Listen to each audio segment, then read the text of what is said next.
NCP के राष्ट्रीय नेता अल्पसंख्यक राष्ट्रीय अध्यक्ष शब्बीर विद्रोही का कार्यकर्ताओं ने किया जोरदार स्वागत। राष्ट्रवादी कांग्रेस पार्टी के मंडल कार्यालय गोलघर गोरखपुर राष्ट्रवादी कांग्रेस पार्टी के राष्ट्रीय नेता एवं राष्ट्रीय अध्यक्ष अल्पसंख्यक माननीय शब्बीर विद्रोही जी का फूल माला एवं गुलदस्ता से उनका जोरदार स्वागत कार्यकर्ताओं ने किया एवं पदाधिकारियों के द्वारा किया गया। कार्यक्रम की अध्यक्षता प्रदेश अध्यक्ष आरपी सैनी एवं संचालक जिला अध्यक्ष अरुण सिंह सोलंकी ने किया। ऑल इंडिया का जनरल सेक्रेटरी अपनी पार्टी के अल्पसंख्यक विभाग की नियुक्ति की ये नियुक्ति पत्र आपके सामने है। डॉक्टर सिराज शर्मा तो इनकी नियुक्ति का जिराक्स ये आपको दे देंगे। रह गया ये कि आज मैं पार्टी को इसलिए लेकर चल रहे हैं कि चक्कर में हूँ कि उत्तर प्रदेश की जनता विकल्प ढूंढ रही है,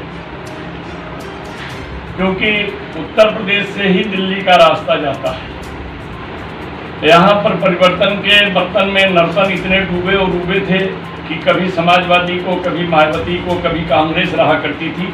इन सबसे तंग आने के बाद उन्होंने विकल्प के रूप में झूठे आश्वासन पर, चिकने भाषण पर फिसल करके एक सरकार का निर्माण किया, जिस सरकार ने हमारे प्रदेश को ही शमशान घाट बना दिया। अब रहा ये सवाल कि जनता ढूंढ रही है कि हम किसके पीछे चले।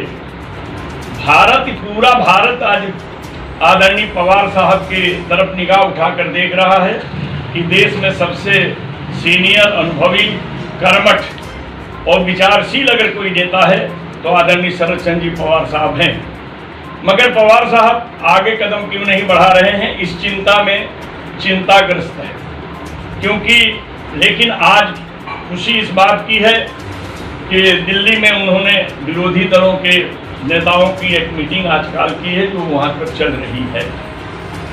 रह गया ये कि हमारे ये कार्यकर्ता और हमारे यहाँ के नेता यहाँ बैठे हैं और ये लोग भी संकल्प लेने से विकल्प को जन्म दे सकते हैं। किसी चीज का विकल्प तभी बनता है जब जनता संकल्प ले लेती है, नेता संकल्प ले लेता है। तो अब देश के अंदर ये चीजों को देख लिया गया है। जनता के अंदर दो भावनाएं बहुत ज्यादा जन्म ली है। एक तो उदासीन भावना, ये सब साले वही है, ये भावना से बात कर रही है जनता। हम खुद है कि नेताओं पे भरोसा जनता को नहीं है। अब जनता को जीतने के लिए नेता को क्या करना पड़ेगा ये नेता सोचे।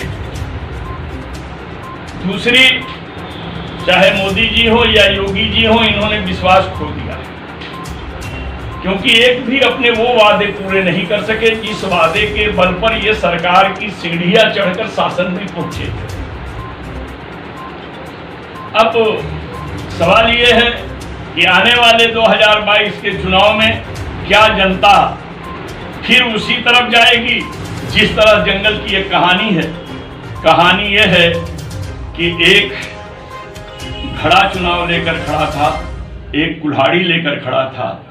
जंगल के पेड़ों से पूछा गया कि वोट किसको दोगे, तो पेड़ों ने कहा हम कुल्हाड़ी को देंगे, घड़ा को नहीं देंगे। लोगों ने कहा ये घड़ा तुम्हारे जड़ में पानी देता है हरियाली रखने के लिए, और कुल्हाड़ी तुम्हें काटता है, फिर भी तुम कुल्हाड़ी को वोट दोगे।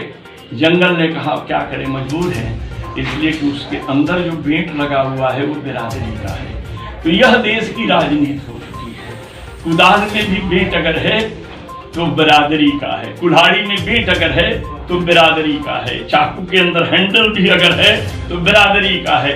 खतरनाक जितने भी वार हो रहे हैं बिरादरी के आदमी हो रहे हैं। तो इन परेशानियों को बदलने का काम मैं जानता हूं कि कोई नहीं कर सकता है सिवाय पत्रकार के। इसलिए मेरी 4 पंक्तियां हैं पहले से भी कि कलम के पुजारी अगर सो गए तो वतन के पुजारी वतन बेच देंगे। अम्मानों का सम्मान इतना मरेगा कि शमशान से वो कफन बेच देंगे, कली बेच देंगे, चमन बेच देंगे, मौका मिलेगा तो जमीन और गगन बेच देंगे। इससे बचाने के लिए केवल कलम के पुजारी का जरूरत है, और इन मनों में भारत माँ कहने के बजाय भारत माता के प्रेम को जगा कर रखने की जरूरत है। तो इस आधार पर हम अपने दौरे पर आए हैं। आगे आपका कोई प्रश्न पूछिए। सर 2022 में एनसीपी यहाँ पूर्वांचल में क्या किस तरह से चुनाव लड़ने का क्या प्रोग्राम है? देखिए, किसी भी चीज़ के लिए पहले विचार होता है, फिर विचार के बाद आचार होता है, आचार पर आधार होता है, आधार पर प्रचार होता है, तब चुनाव लड़ा जाता है। तो अभी तो हम बीज लेकर बस्ते में आए हुए, खेत बनेगा तो हम बीज डाल करके फसल काटने की तैयारी करेंगे, इसके पीछे लगे।